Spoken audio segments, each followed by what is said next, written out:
So reading booster एक बार मैं आपके सामने सारी स्लाइड्स को करूँगा और आप सभी लोगों को एक बार पढ़ना है, उसको जल्दी जल्दी पढ़ेंगे स्पीड में, और उसके बाद में फिर मैं इसको पूरा समझाऊंगा आपको, ठीक है। नाउ एक बार देखेंगे जल्दी जल्दी। पहली स्लाइड आपके सामने है, चलें आगे, देखो अगला पार्ट देखो एक बार। So now let's come to the reading part. अब मैं एक बार पूरा इसको पढ़ाऊंगा।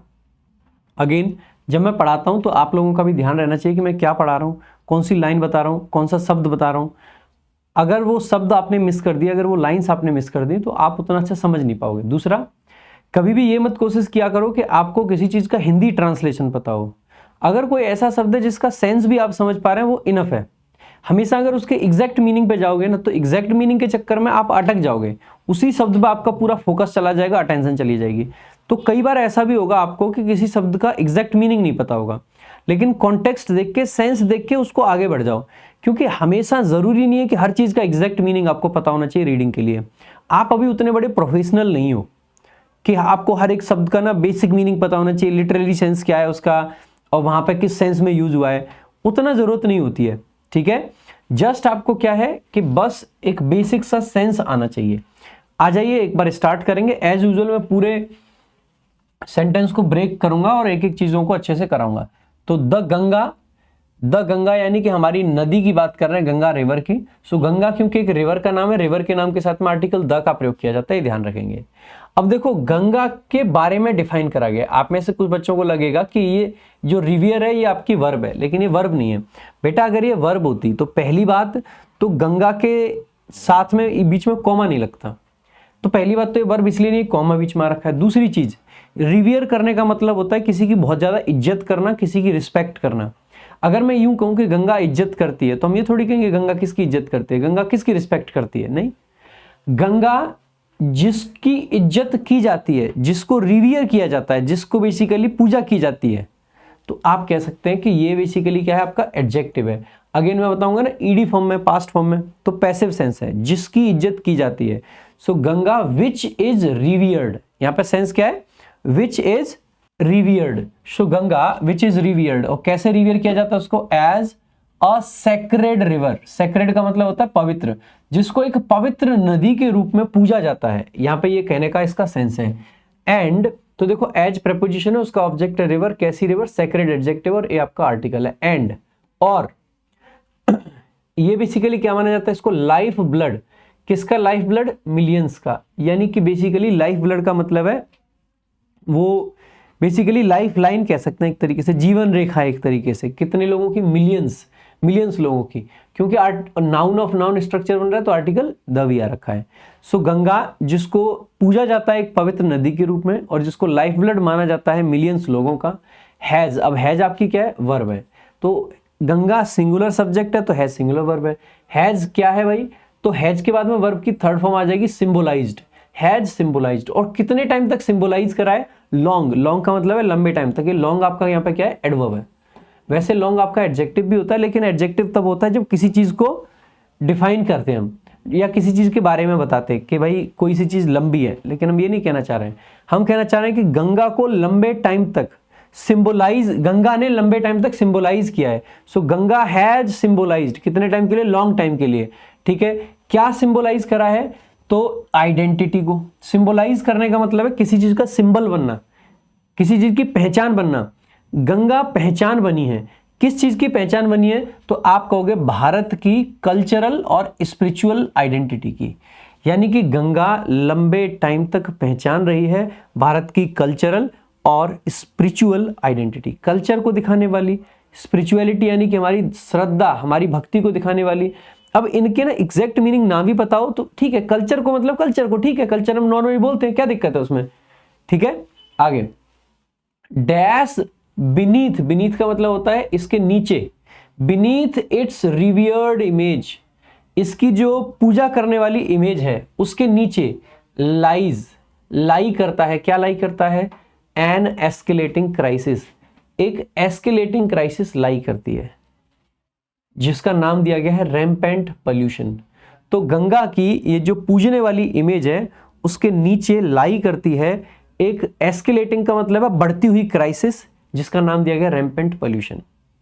अब देखो, अब तक हमने पॉजिटिव बात की थी कि गंगा हमारी स्पिरिचुअल आइडेंटिटी है, हमारी कल्चरल आइडेंटिटी रही है, और आगे कह रहे हैं कि भैया जी इसके नीचे तो एक क्राइसिस भी है, तो पॉजिटिव इधर और नेगेटिव इधर, तो ऐसा शब्द हमें बीच में चाहिए जो कॉन्ट्रास्ट को दिखाता हो। अब आप कहोगे सर एडिशनली, तो एडिशन को दिखाता है, इसमें कोई कॉन्ट्रास्ट नहीं है। मोर ओवर तो आपका एडिशन को दिखाता है, कोई कॉन्ट्रास्ट नहीं है। ऑल्दो तो आपका कंजंक्शन है, ये कॉन्ट्रास्ट दिखाता है, लेकिन क्या हमें कंजंक्शन की जरूरत है, सबऑर्डिनेटिंग कंजंक्शन की? तो आप पाओगे देखो यहाँ पे लगाना है ऑल्दो। अब देखो एक बार पूरे सेंटेंस के पार्ट्स भी करके देख लेते हैं। बीनीथ एक प्रेपोजिशन है, किस चीज के बीनीथ? तो आप कहोगे इट्स रिवियर्ड इमेज, तो बीनीथ का ऑब्जेक्ट है, इमेज आपका नाउन है, रिवियर्ड एडजेक्टिव है, और इट्स आपका पजेसिव केस है।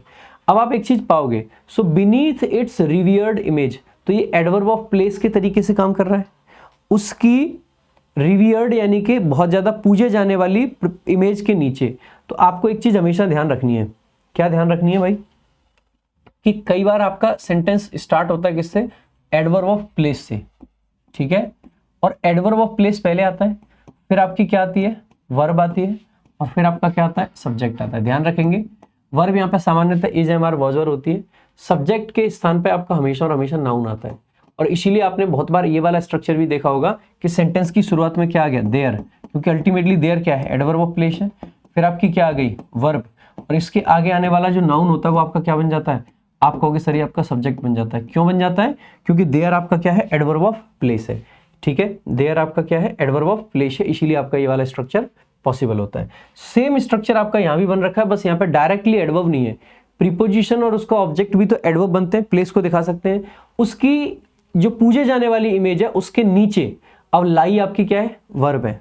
Is am are was were तो आते हैं, उसके अलावा लाई आ सकता है, उसके अलावा रोल आ सकता है, लिव आ सकता है, ठीक है, आपका स्टैंड आ सकता है, सिट आ सकता है, ठीक है, तो ये सारी चीजें आती है। लाइज, क्या लाई करता है मेरे भाई? तो आगे आपका जो है सब्जेक्ट है एन एस्केलेटिंग क्राइसिस, एक एस्केलेटिंग क्राइसिस आती है यानी बढ़ती हुई क्राइसिस, जिसका नाम दिया गया रैम्पेंट पॉल्यूशन। अब आप कहोगे सर दो क्लॉज तो है नहीं, सब्जेक्ट और वर्ब एक ही जगह पे है, तो ऑल्दो नहीं आ सकता क्योंकि दूसरी क्लॉज की जरूरत पड़ती। आप कहोगे सर येट भी तो कंजंक्शन होता है। बेटा येट कंजंक्शन होने के साथ साथ एडवर्ब भी होता है, ठीक है, इसीलिए आप पाओगे कि येट को हम कई बार एंड के साथ भी प्रयोग कर लेते हैं, एंड येट लिख देते हैं, ठीक है, तो आप येट को लिख पाओगे लेकिन ऑल्दो को यहाँ पे नहीं लिख पाओगे, ठीक है। So once a beacon of hope and purity, beacon का मतलब क्या होता है? देखो बेकन बेसिकली क्या होता है, समुद्र में एक वो लगा देते हैं, सिंबल सा लगा देते हैं, जो कि जिसमें से आग वगैरह निकल रही होती है, एनर्जी वगैरह निकल रही होती है, वो होता है वैसे तो, लेकिन इसको यहाँ पे किस सेंस में यूज किया जा सकता है? सोर्स के रूप में, ठीक है, सोर्स ऑफ समथिंग, ठीक है, तो बेकन का मतलब हो सकता है source of energy, source of inspiration, source of motivation. तो एक टाइम पे जो कि सोर्स ऑफ मोटिवेशन था, यानी कि सोर्स ऑफ होप था, प्योरिटी था, ये एक टाइम पे जो कि सिंबल हुआ करता था, सोर्स हुआ करता था कि इसका होप और प्योरिटी, होप यानी कि उम्मीद, प्योरिटी यानी कि स्वच्छता, ठीक है। द रिवर्स बैंक्स, जो नदी के किनारे हैं, नाव, तो नदी के किनारे आपका सब्जेक्ट है, नाव एडवर्ब है, सफर वर्ब है, ये सफर कर रहे हैं, जूझ रहे हैं किस चीज से? तो फ्रॉम प्रेपोजिशन उसका ऑब्जेक्ट है इंडस्ट्रियल वेस्ट, जो इंडस्ट्री से निकलने वाला वेस्ट है, जो कूड़ा कचरा है उससे, प्लस में अनट्रीटेड सीवेज, जो सीवेज सिस्टम है वो अनट्रीटेड है, उसमें बेसिकली सफाई नहीं होती है, तो बिना सफाई वाला सीवेज सिस्टम हो गया, उससे जूझ रहे हैं। एंड और इनडिस्क्रिमिनेट डंपिंग, इनडिस्क्रिमिनेट का मतलब होता है जहां पे आदमी बिना सोचे समझे कोई डिसीजन लिया हो। एक तो डिसीजन होता है ऐसा जो सोच समझ के लिया जाए, इनडिस्क्रिमिनेट का मतलब होता है बिना सोचे समझे किया गया काम, तो इनडिस्क्रिमिनेट डंपिंग, लोग डंपिंग का मतलब है सामान वगैरह जो फेंक देते हैं, ठीक है, जो कि बेसिकली क्या कर रही है? Transforming its cleansing reputation into a testament of human neglect, जो कि बेसिकली क्या कर रही है? ट्रांसफॉर्म। जैसे यहाँ पे पास्ट पार्टिसिपल था, यहाँ पे प्रेजेंट पार्टिसिपल है, यहाँ पे था विच इज रिवियर्ड पैसिव सेंस, यहाँ पे आ जाएगा विच ट्रांसफॉर्म्स या विच इज ट्रांसफॉर्मिंग, तो जो कि क्या कर रही है? ट्रांसफॉर्म कर रही है किस चीज को? इट्स क्लींसिंग रेपुटेशन, रेपुटेशन का मतलब है जो उसकी इज्जत है, ठीक है, और कैसी इज्जत? क्लींसिंग का मतलब है साफ एकदम, ठीक है, क्लींस का मतलब भी साफ करना होता है, सो क्लींजिंग रेपुटेशन, और उसको किस चीज में भाई ये ट्रांसफॉर्म कर रहे हैं? तो ट्रांसफॉर्म के साथ में इनटू प्रीपोजिशन आ गया अ टेस्टामेंट, टेस्टामेंट का मतलब होता है सबूत, किस चीज का सबूत है ये? ह्यूमन निग्लेक्ट, कि मानव किस हद तक निग्लेक्ट करता है, किस हद तक चीजों को नकार देता है, तो ह्यूमन निग्लेक्ट, ठीक है। तो उसमें बेसिकली इसको ट्रांसफॉर्म कर रहा है। Dash this crisis stems from multiple sources. ये जो क्राइसिस है, ये जो संकट है, ये स्टेम करता है। स्टेम करने का मतलब है उगना, किसी चीज का सोर्स होना। तो ये कहां से निकलता है? फ्रॉम मल्टीपल सोर्सेज, बहुत सारे सोर्सेज इसके हैं, एक सोर्स नहीं है कोई, डिफरेंट डिफरेंट सोर्सेज से ये समस्या आती है। उनमें से एक क्या है आपका? Rapid industrialisation. अच्छा, अब देखेंगे तो हम ये कहना चाह रहे हैं कि बेसिकली ये जो क्राइसिस है ये मल्टीपल सोर्सेज से आती है। पहली बात तो इन हार्ट कोई फ्रेज नहीं होता है और इन द हार्ट नहीं होता है, हम कहते हैं एट द हार्ट, ठीक है। तो एट अ हार्ट भी नहीं होता है, एट द हार्ट। सो अगर हम एसेंशियली, एट द हार्ट का मतलब है इसेंशियली, ठीक है, बेसिकली, फंडामेंटली, ठीक है, फंडामेंटली भी लिख सकते हैं,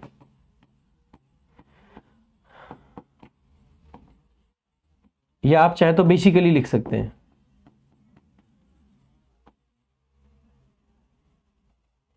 ठीक है। तो ये आ सकते हैं, ठीक है। सो बेसिकली ये जो क्राइसिस है ये बहुत सारे बेसिकली किससे उत्पन्न होती है? मल्टीपल सोर्सेज हैं। रैपिड इंडस्ट्रियलाइजेशन, रैपिड यानी कि तेजी से होने वाला, इंडस्ट्रियलाइजेशन का मतलब है जो इंडस्ट्री बन रही है तेजी से, जो इंडस्ट्री बन रही है तेजी से, अलाउज, वो अलाउ करता है। तो देखो इंडस्ट्रियलाइजेशन सब्जेक्ट है, अलाउ आपकी वर्ब है। किस चीज को अलाउ करता है? फैक्ट्रीज को। क्या करने के लिए अलाउ कर रहा है? टू रिलीज, रिलीज करने के लिए। क्या रिलीज कर रहे हैं? रिलीज करने का मतलब छोड़ना। हिजार्डस केमिकल्स, हिजार्डस का मतलब होता है खतरनाक, पेरिलस, हिजार्डस यानी कि पेरिलस, ठीक है।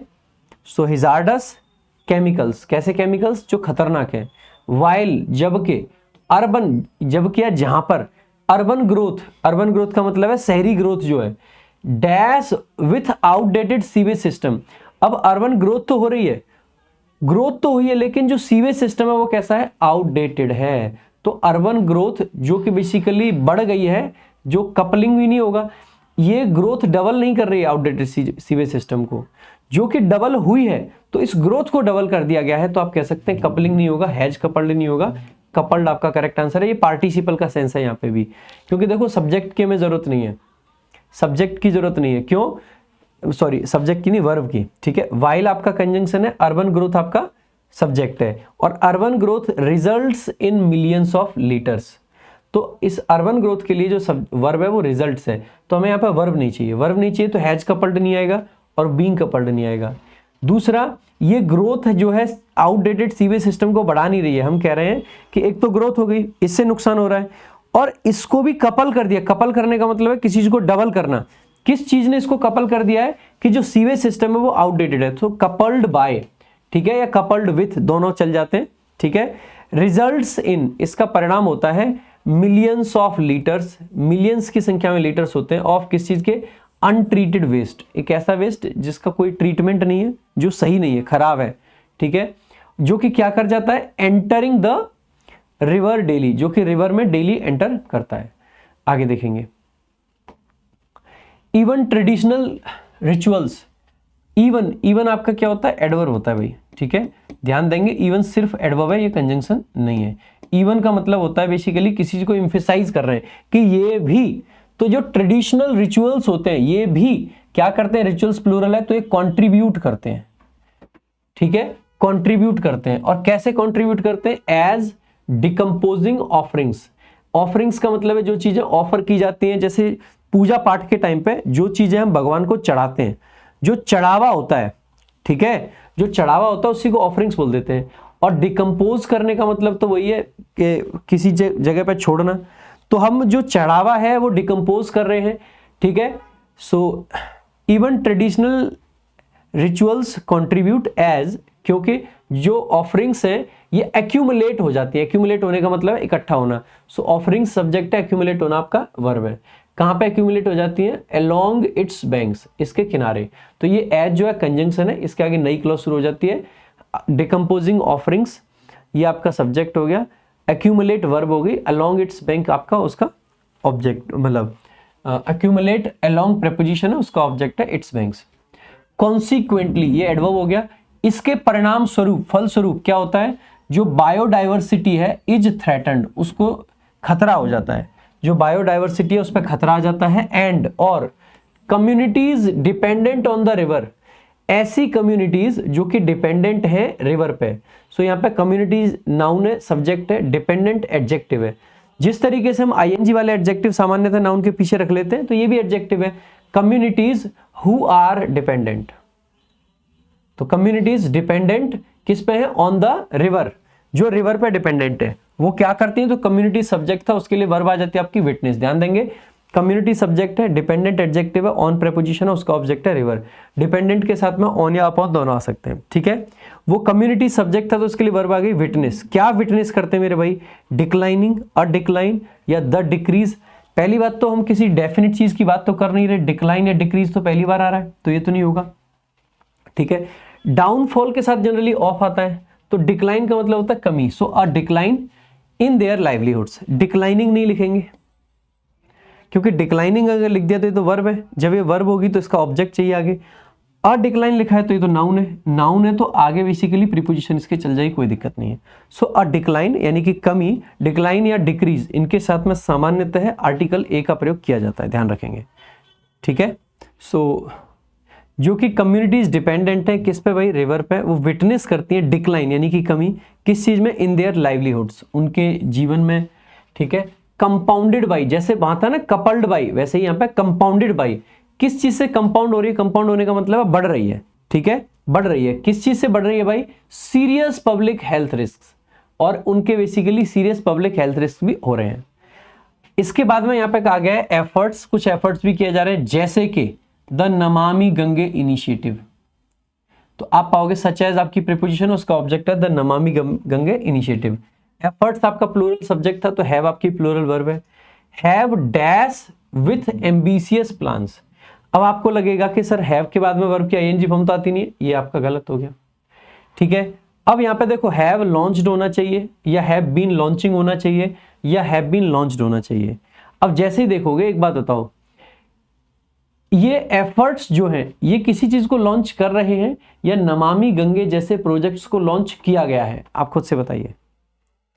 आप कहोगे कि नमामि गंगे जैसे प्रोजेक्ट्स को लॉन्च किया गया है, किया गया है तो सेंस कैसा बनता है आपका, तो आप सभी जानते हैं पैसिव सेंस बनता है। पैसिव सेंस जब भी बनेगा तो आपको क्या चाहिए, बी, और इसके साथ में वर्ब की third form B plus V3, और बी प्लस V3 अगर आपको चाहिए तो बी की फॉर्म तो चाहिए। अब आप कहोगे सर यहाँ पे वर्ब की थर्ड फॉर्म तो है लेकिन बी की फॉर्म नहीं है, यहाँ पे वर्ब की आईएनजी फॉर्म है, थर्ड फॉर्म ही नहीं है, तो बीन लॉन्च्ड आपका करेक्ट आंसर हो जाएगा, जहां पे थर्ड फॉर्म भी है और बीन भी है, ठीक है। तो बीन भी है और थर्ड फॉर्म भी है, आगे देखेंगे। So have been launched with ambitious plans. Ambitious plans का मतलब है जिन प्लान्स में एम्बिशंस हैं, जहां पे सपने हैं, वो पूरा पूरा वो कर रखा है कि भाई ये सब हो जाएगा, एम्बिशंस वहां पे ज्यादा है, ठीक है। टू रिस्टोर, किस लिए लॉन्च किया गया है, इसको रिस्टोर करना है, किस चीज को, रिवर को, ठीक है। रिस्टोर करने का मतलब पुनः उसी स्थिति में लाना है। कैसे लाना है, तो थ्रू स्ट्रिंजेंट पोल्यूशन कंट्रोल्स, कुछ पोल्यूशन कंट्रोल्स वहां पे की गई है। स्ट्रिंजेंट का मतलब है स्ट्रिक्ट, तो स्ट्रिक्ट पोल्यूशन कंट्रोल की गई है, और वेस्ट मैनेजमेंट के थ्रू। तो आप पाओगे थ्रू प्रेपोजिशन है, उसका ऑब्जेक्ट है स्ट्रिंजेंट पोल्यूशन कंट्रोल्स एक चीज, और दूसरा वेस्ट मैनेजमेंट। हाउएवर, हालांकि, इंप्लीमेंटेशन ऑफन, इंप्लीमेंटेशन यानी कि इन जो स्कीम्स है इनको इंप्लीमेंट करना, इनको बेसिकली लागू करना, ऑफन फॉल्स डैश। भाई फॉल्स सॉर्ट ऑफ होता है ना, फॉल्स सॉर्ट ऑफ समथिंग, या फॉल्स सॉर्ट, फॉल्स सॉर्ट का मतलब है फेल हो जाना, तो फॉल सॉर्ट ये आपकी फ्रेजल वर्ब होती है एक तरीके से। फॉल्स सॉर्ट, फॉल्स सॉर्ट का मतलब है फेल हो जाना, तो फॉल स्मॉल नहीं होगा, टॉल नहीं होगा, लॉन्ग नहीं होगा, तो फॉल्स सॉर्ट। फॉल्स सॉर्ट क्यों सॉर्ट हो जाता है, क्यों फेल हो जाता है, ड्यू टू, के कारण, किस चीज के कारण, poor monitoring and corruption. Monitor अच्छे से नहीं करते और करप्शन बहुत ज्यादा, इसीलिए फेल हो जाता है, ठीक है। नाउ लास्ट पैराग्राफ है, छोटा सा बिल्कुल, ठीक है, इसको भी देख लेते हैं। Revitalising the Ganga demands a collective approach. अब जैसे ही देखेंगे सेंटेंस का सब्जेक्ट है रिवाइटलाइज। रिवाइटलाइज करने का मतलब है, आपने एक एडजेक्टिव पढ़ा होगा वाइटल, वाइटल का मतलब है इंपॉर्टेंट, जो चीज वैल्यू रखती है, जिसकी वैल्यू है। आपने एक ऐड सुना होगा रिवाइटल, रिवाइटल, GOG भर के। रिवाइटल एक टैबलेट आती है, और रिवाइटल खा के क्या है, आपके अंदर एनर्जी पुनः वापस आ जाती है। सो रिवाइटलाइज करने का मतलब होता है किसी चीज के अंदर पुनः एनर्जी लाना, किसी चीज को रीस्टोर करना, किसी चीज के अंदर बेसिकली जान डाल देना पुनः। तो किसी चीज को पुनः पुरानी स्थिति में लाना या और अच्छा करना, पुनः एनर्जी देना, ठीक है, वही बेसिकली आपका क्या होता है, रिवाइटल। सो रिवाइटलाइज करने का मतलब है, वहां से आईएनजी फॉर्म बनी, वर्ब की आईएनजी फॉर्म शुरू में आई है, इसका मतलब है ये जीरंड है, जीरंड यानी कि आपका सब्जेक्ट बन जाएगा, ये सब्जेक्ट है। और किसको रिवाइटलाइज कर रहे हैं, तो द गंगा, गंगा नदी को रिवाइटलाइज कर रहे हैं। अब देखो, क्योंकि आपका एक जीरंड जब भी सब्जेक्ट होता है तो वर्ब आपकी कैसी आती है, सिंगुलर, डिमांड्स। इसको रिवाइटलाइज करना डिमांड करता है, क्या डिमांड करता है, अ कोलैबोरेटिव अप्रोच, एक ऐसी अप्रोच जिसमें सब लोग आपस में कोलैबोरेट करें, ठीक है, लोग आपस में मिलके काम करें। Ultimately dash the Ganga means restoring the balance between progress and nature's sanctity. कहा गया है कि गंगा को बचाने का मतलब यह है, देखो जैसे रिवाइटलाइजिंग द गंगा था, वैसे यहां पे क्या हो सकता है, सेविंग द गंगा, गंगा को बचाना। गंगा को रिवाइटलाइज करने के लिए इस चीज की जरूरत है, तो गंगा को बचाने का मतलब ये होगा, कह सकते हैं। तो देखो यहां पे देखेंगे द गंगा है और उसके आगे बेसिकली क्या है, मीन्स, मीन्स आपकी वर्ब है। मीन्स वर्ब के लिए अगर गंगा को सब्जेक्ट मान लेंगे तो गड़बड़ हो जाएगी। फिर यहाँ पे जो वर्ब है वो क्या काम करेगी, तो पहली बात तो यहाँ पे हमें सेव नहीं चाहिए, दूसरी बात हमें सेव्ड नहीं चाहिए और सेफ्टी नहीं चाहिए, हमें चाहिए सेविंग, गंगा को बचाने का मतलब शेविंग गंगा। शेविंग आपका जीरंड है जिसका ऑब्जेक्ट हो जाएगा द गंगा, मीन्स आपकी वर्ब है, ठीक है, रीस्टोरिंग आपका क्या हो जाएगा, उसका ऑब्जेक्ट है। गंगा को रीस्टोर करने का मतलब क्या है, गंगा को सेव करने का मतलब यह है कि हम रीस्टोर करेंगे, किस चीज को रीस्टोर करने का मतलब है, पुनः उसी कंडीशन में लाना, बैलेंस को।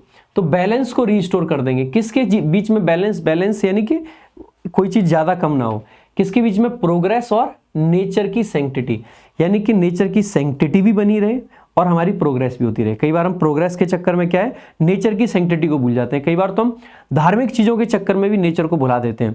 नेचर खराब हो रहा है लेकिन हम गंगा यमुना कितनी भी पॉल्यूटेड हो जाए, लेकिन हम गंगा यमुना के अंदर अपनी चीजें डालना, सिक्के फेंकना, ये सब चीजें बंद कभी नहीं करते। क्यों नहीं करते, क्योंकि हमारी धार्मिक भावनाएं जुड़ी हुई हैं। लेकिन हमें समझना चाहिए कि नेचर की सैंक्टिटी को मेंटेन करना हमारी पहली प्रायोरिटी होनी चाहिए और वही हमारी सबसे बड़ी पूजा होनी चाहिए। हमें जस्ट अपनी कुछ हमें लगा कि यहाँ पर प्रोग्रेस कर सकते हैं तो पेड़ काट दिए, वो सब चीजें धीरे धीरे सरकारों को बंद करनी पड़ेंगी, तभी नेचर को प्रिजर्व किया जा सकता है। सो नेचर के बीच में बेसिकली बैलेंस लाना पड़ेगा, प्रोग्रेस मतलब बैलेंस लाना पड़ेगा किसके बीच में, प्रोग्रेस और नेचर की सैंक्टिटी। सैंक्टिटी का मतलब है किसी उसकी ना जो एक तरीके से पवित्रता है, नेचर का जो बेसिकली उसका बेसिक नेचर है, जो बेस है नेचर का, उसकी बात कर रहे हैं यहां पे, ठीक है। आगे द टाइम, कौन से टाइम की बात कर रहे हैं, for is over. The time for किसके लिए, सेटिस्फाई। देखो जैसे ही देखेंगे फॉर आपका प्रेपोजिशन है, प्रेपोजिशन के आगे अगर वर्ब आती तो ये तो आईएनजी फॉर्म में आती, ठीक है। कॉम्प्लासेंट तो आपका एडजेक्टिव होता है तो ये भी नहीं होगा। सेटिस्फैक्ट्री आपका एडजेक्टिव होता है, ये भी नहीं होगा। कॉम्प्लासेंसी, कॉम्प्लासेंसी का मतलब है सेटिस्फैक्शन। जो टाइम फॉर सेटिस्फैक्शन है अभी ओवर है, अब सेटिस्फाइड हमें नहीं रहना, अब कॉम्प्लासेंट हमें नहीं रहना है, ठीक है। हमें क्या करना है, the river calls for, call for करने का मतलब होता है डिमांड करना, ये फ्रेजल वर्ब है। Urgent commitment to revive its purity, ये नदी की डिमांड है कि भैया अर्जेंट कमिटमेंट चाहिए, किस लिए चाहिए, कि रिवाइव करना है किस चीज को, इसकी प्योरिटी को, एंड सेफगार्ड करना है हमारे हेरिटेज को, हमारी जो विरासत है उसको हमें सेफगार्ड करना है यानी कि बचाना है, ठीक है। आ जाओ भाई देखेंगे एक बार, how would you best describe the tone of the editorial, pollution in Ganga the life under siege. ये एडिटोरियल का टाइटल है, पॉल्यूशन इन गंगा, जिसका आगे लिखा हुआ है the life line under siege. Under siege का मतलब है जो एक चीज के, जैसे मान लीजिए कोई राजा महाराजा किसी पे आक्रमण करते थे ना और चारों तरफ से कब्जा कर लिया, घेर लिया, तो उस घेराव को ही सीज बोलते थे, तो ये वही वाले सीज की बात कर रहे हैं, ठीक है। तो बताएंगे भाई इसका आंसर क्या होगा करेक्ट, जल्दी जल्दी बताएंगे। देखो how would you best describe the tone of the editorial, क्या डिटैच्ड है, क्या ऑथर को कुछ फील नहीं हो रहा है। डिटैच्ड का मतलब होता है अलग, क्लिनिकल है, नहीं डिटैच्ड बिल्कुल नहीं है। ऑथर के बहुत सारे इमोशंस हैं, ऑथर बहुत तहे दिल से ये चाहता है कि कैसे भी करके गंगा साफ हो जाए, गंगा के अंदर पोल्यूशन खत्म हो जाए। दूसरा, light hearted and humour, humour तो इसके अंदर बिल्कुल भी नहीं है, बहुत सीरियस बातें हैं, ठीक है। इनडिफरेंट का मतलब होता है जिस पे फर्क ना पड़े। क्या ऑथर पे कोई फर्क नहीं पड़ रहा है? बिल्कुल फर्क पड़ रहा है, तो ये तो बिल्कुल नहीं हो सकता है। इम्पैशन्ड, यानी उसके अंदर पैशन है, ऑथर अपने दिल से जुड़ा हुआ है और उसके अंदर अर्जेंसी भी है, अर्जेंट है बहुत ज्यादा कि भाई ये काम बहुत जल्दी होना चाहिए, तो B option is the best option. Next देखो भाई, इंग्लिश बहुत सारे लोगों का वीक होता है। अब एक लोग वो होंगे, जैसे आज पैसेज थोड़ा सा डिफिकल्ट था, एक लोग वो होंगे आज देखेंगे चले जाएंगे छोड़ के, अरे मजा नहीं आ रहा है सर। हर चीज आप ना मजे के लिए नहीं कर सकते जीवन में, ठीक है। मजा हर चीज में आ कैसे सकता है यार। और एक चीज विशेष करके ध्यान रखना मेरे भाई, हमेशा और हमेशा जो बढ़िया चीजें हैं ना शानदार जीवन की, उनके लिए रास्ते बहुत खतरनाक होते हैं, खतरनाक रास्तों से निकल के जाना पड़ता है। अगर आप खतरनाक रास्तों से निकलने की हिम्मत नहीं रखते हैं ना, तो आपको कोई हक नहीं है कि आप जीवन से, अपनी जिंदगी से बढ़िया बढ़िया चीजों की उम्मीद लगाएं, कोई हक नहीं है आपको। तो रास्ते थोड़े से मुश्किल होते हैं। ऐसे ना उस दिन ऐसे एक क्वेश्चन पूछा कि दुनिया की सबसे प्यारी चीज क्या है ना, तो आंसर आया था निकल के कि दुनिया की सबसे प्यारी चीज है बच्चे। सच्चाई बता रहा हूं, जब घर में जाते बच्चे बहुत प्यारी चीज है, लेकिन बच्चों को पाने के लिए ना पत्नी जैसी खतरनाक चीज से होकर गुजरना पड़ता है, समझ रहे हो। रास्ते हर जगह मुश्किल है। ऐसे ही भाई पेपर जब निकालना है ना, पढ़ाई करनी है, मतलब अगर जिंदगी में आराम पाने, सरकारी नौकरी पाके, तो पेपर तो निकालना पड़ेगा।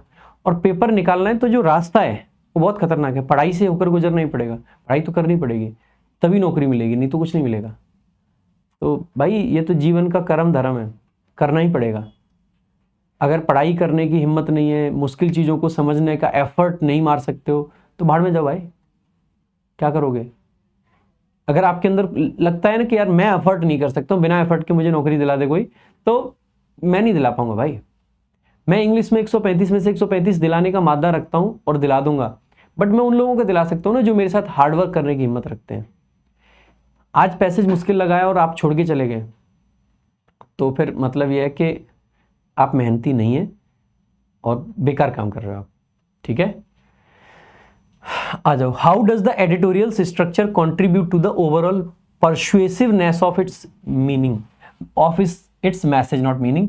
कहा गया है कि हाउ डज, किस तरीके से ये जो एडिटोरियल है, इसका जो स्ट्रक्चर है, ये कंट्रीब्यूट करता है। ये एडिटोरियल का स्ट्रक्चर कैसे कंट्रीब्यूट कर रहा है, किस चीज में कंट्रीब्यूट करना है, टू द ओवरऑल परसुएसिवनेस। परसुएड करने का मतलब होता है किसी को कुछ करने के लिए प्रोत्साहित करना। तो जो परसुएसिवनेस है इसके मैसेज में, मैसेज ये कि गंगा की सफाई होनी चाहिए, उसका स्ट्रक्चर कैसे बेसिकली कंट्रीब्यूट करता है। पहला, इट प्रेजेंट्स आइडियाज रैंडमली। क्या आइडियाज रैंडमली है? नहीं। पहले बताया गया है कि गंगा बहुत पवित्र थी, फिर बताया गया कि गंगा की पवित्रता को थ्रेट है, फिर बताया गया कि ये किसके लिए जरूरी है, क्या एफर्ट्स किए जाने चाहिए, क्या एफर्ट्स किए गए हैं, नमामि गंगे क्यों फेल हो रहा है, बहुत स्ट्रक्चर्ड है। तो ये रैंडम बिल्कुल नहीं है। इट फॉलोज, ये फॉलो करता है clear progression from introducing the issue, पहले इशू को इंट्रोड्यूस किया है, फिर उसके कॉज देखें ना, इंडस्ट्रियल वेस्ट था, बहुत सारी चीजें थी उसमें, इंपैक्ट्स बताए हैं और सॉल्यूशंस भी बताए। आप कहोगे एकदम करेक्ट लग रहा है B option. C, it focuses only on listing problems, सिर्फ प्रॉब्लम्स नहीं बताई है, उनका सॉल्यूशन भी बताया है, ठीक है। It over relies on technical jargon, technical jargon इसमें ज्यादा है ही नहीं, ठीक है, ऐसा बिल्कुल भी नहीं है। तो सिंपल पैसेज था, तो बी ऑप्शन आपका करेक्ट आंसर हो जाएगा, ठीक है। नेक्स्ट, अगला आपका क्वेश्चन है, what role does the title pollution in Ganga the lifeline under siege play in framing the reader's perspective.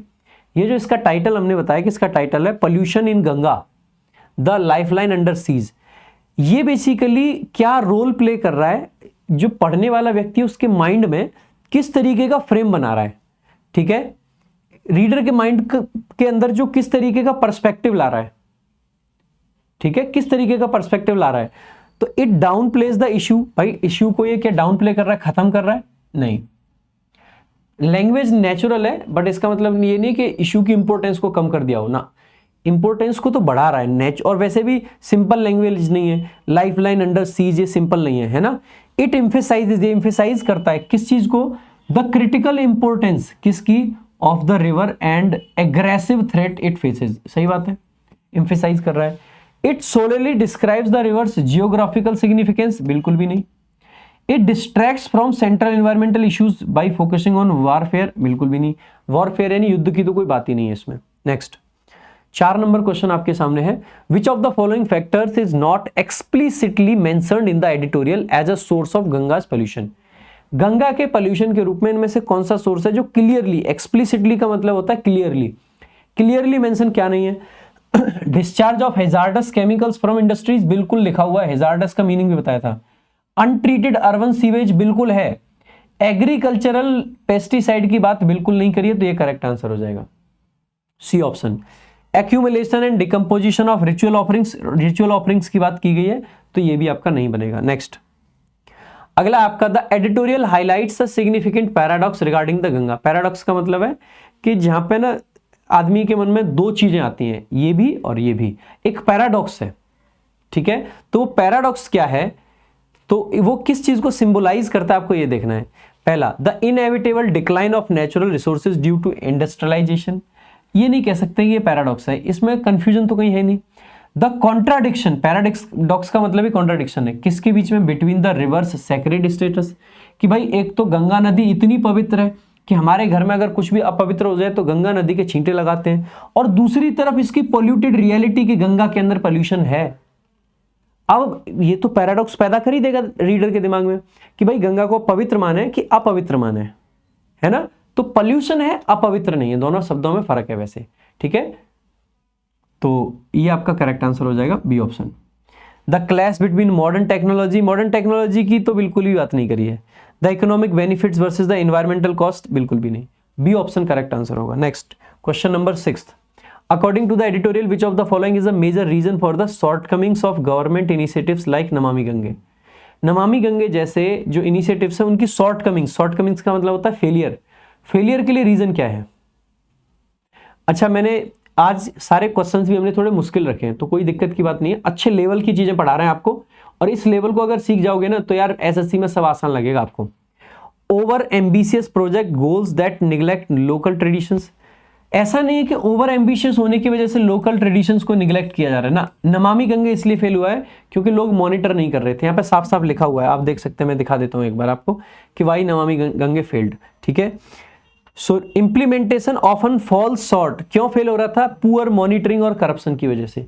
तो ये वाला आंसर इसका करेक्ट होना चाहिए पैसेज के हिसाब से। तो देखते हैं एक बार कौन सा वाला ऑप्शन है। तो आप कहोगे इनएडिक्वेट मॉनिटरिंग, इनएडिक्वेट का मतलब है insufficient monitoring and limited community involvement, ये आप कह सकते हो, ठीक है। आगे excessive reliance on modern technology, ऐसा नहीं कहा गया कि मॉडर्न टेक्नोलॉजी की वजह से फेल हो रहा है। फोकस ऑन इकोनॉमिक ग्रोथ, बिल्कुल भी नहीं है, तो आप कह सकते हो मॉनिटरिंग की वजह से। बी ऑप्शन आपका करेक्ट आंसर हो जाएगा, B. So this is all for today. भाई पैसेज कैसा लगा एक बार जल्दी लिख के बता दीजिएगा कि पैसेज आपको कैसा लगा, ठीक है। थोड़ा मैंने आज की डेट में मुश्किल पैसेज रखा था, ये कुछ ऐसा पैसेज था जिसमें कम शब्दों में ज्यादा इंफॉर्मेशन गिवन थी। अक्सर करके ऐसे पैसेज आपको कंफ्यूज करते हैं। देखो जहां पर बहुत कुछ लिखा हुआ है और उसमें कम इंफॉर्मेशन आपको निकालनी है, आप निकाल लोगे, लेकिन कम लिखा हुआ है और बहुत कुछ निकालना है वहां पे दिक्कत होती है थोड़ी सी, ठीक है। बाकी कल का पैसेज भी देखते हैं कैसा रहेगा। बाकी आज के लिए और अभी के लिए सिर्फ इतना ही, मिलेंगे मेरे भाई अगली क्लास में। This is all for today, thank you so much, जय हिंद, जय भारत।